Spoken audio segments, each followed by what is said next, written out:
NDTV Bharat news channel के पत्रकार शोएब सलमानी ने बताया कि हिंदू रक्षा सेना के प्रदेश प्रभारी बने नवीन त्यागी, गाजियाबाद।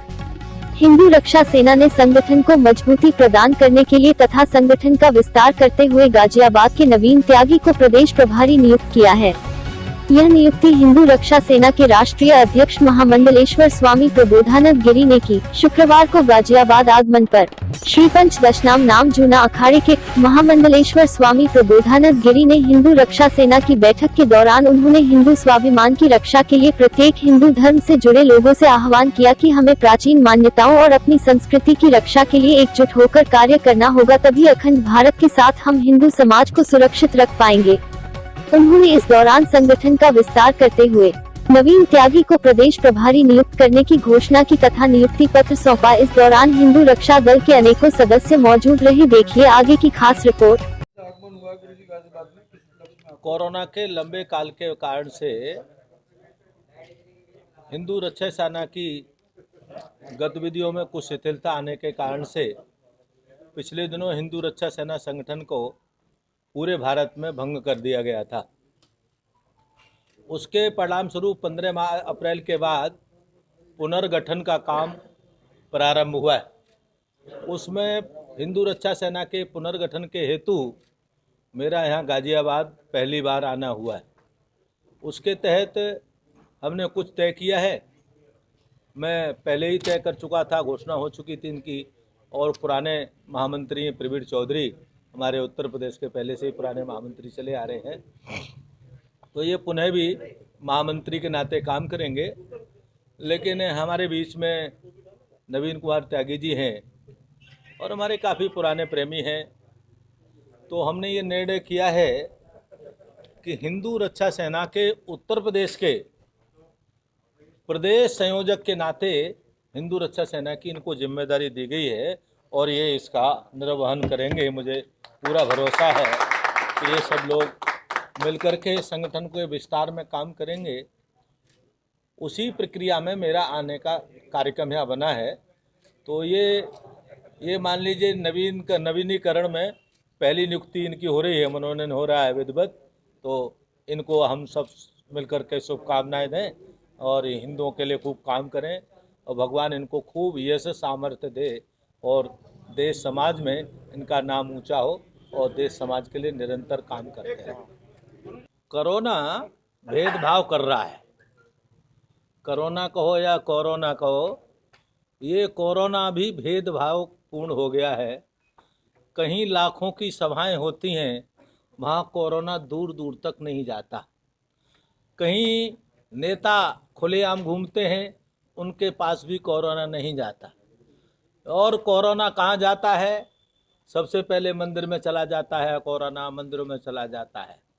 सबसे पहले धार्मिक काम हिंदू समाज करता है, वहाँ पर चला जाता है कोरोना। अर्थात सरकार उनको पूरा फोकस करती है, नहीं करना नहीं करना। आपको मालूम है कुंभ मेले को भी नाम मात्र का मेला पूरा करके छोड़ा गया और लाखों की सभाएं होती नहीं। तो कोरोना कैसा कोरोना है, बात हमें समझ में नहीं आती। ये जनमानस के साथ वास्तव में अत्याचार हो रहा है, अनाचार हो रहा है। मैं व्यक्तिगत रूप से इसके सख्त विरोधी हूँ।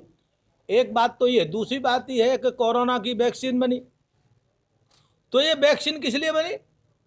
योगी जी को तो मैं धन्यवाद देता हूँ, उन्होंने सबसे पहले स्वीकार उस प्रारंभ किया है कि 1 मई से सभी को कोरोना की वैक्सीन लगेगी।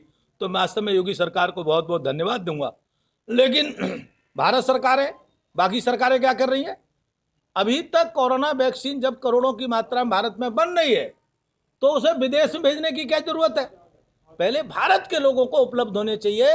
ये भारत सरकार की जिम्मेदारी है।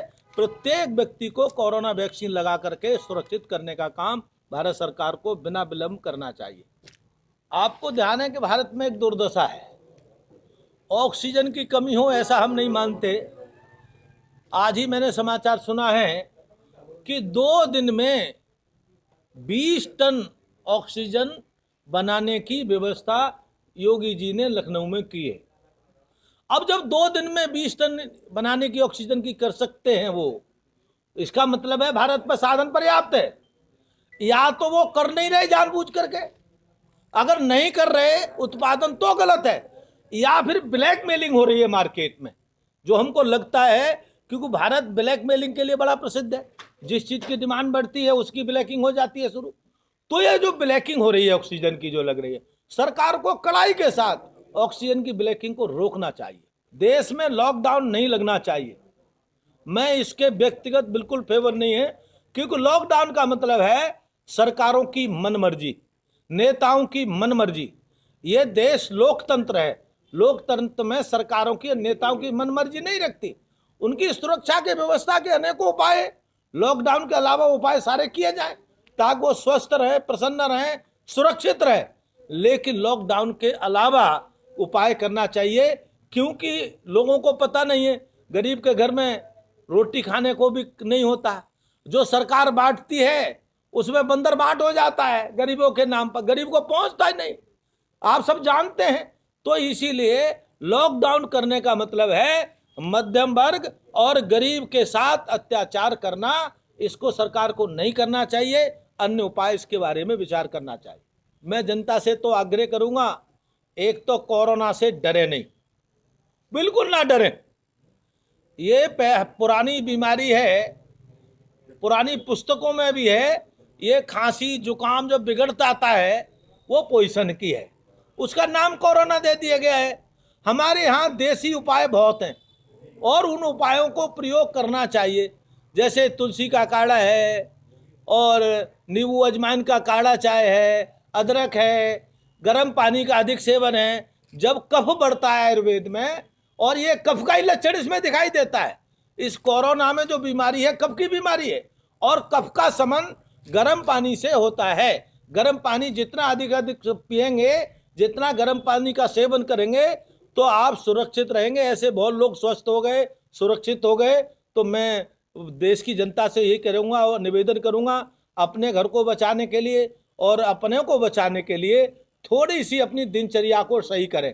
दूसरी बात है, भारत में जो व्यवस्था है उसके अंदर सुबह जल्दी उठना है। ये जो हम देर से उठते हैं इसके कारण से कब ज़्यादा बढ़ता है। और ये प्रयास करेंगे, अगर हम सूर्योदय की बेला में अगर चारपाई छोड़ने की आदत डालेंगे और गर्म पानी कुछ ऐसे 2-4 आप देसी काम करेंगे, तो आपको कोरोना वैक्सीन लेने की भी जरूरत नहीं पड़ेगी, आपको दवा की भी जरूरत नहीं पड़ेगी। आप सब स्वस्थ हो जाएंगे भगवान का ध्यान करके, भगवान का भजन करके, भगवान का नाम करके। ये देसी उपायों पर विशेष जोर देना चाहिए।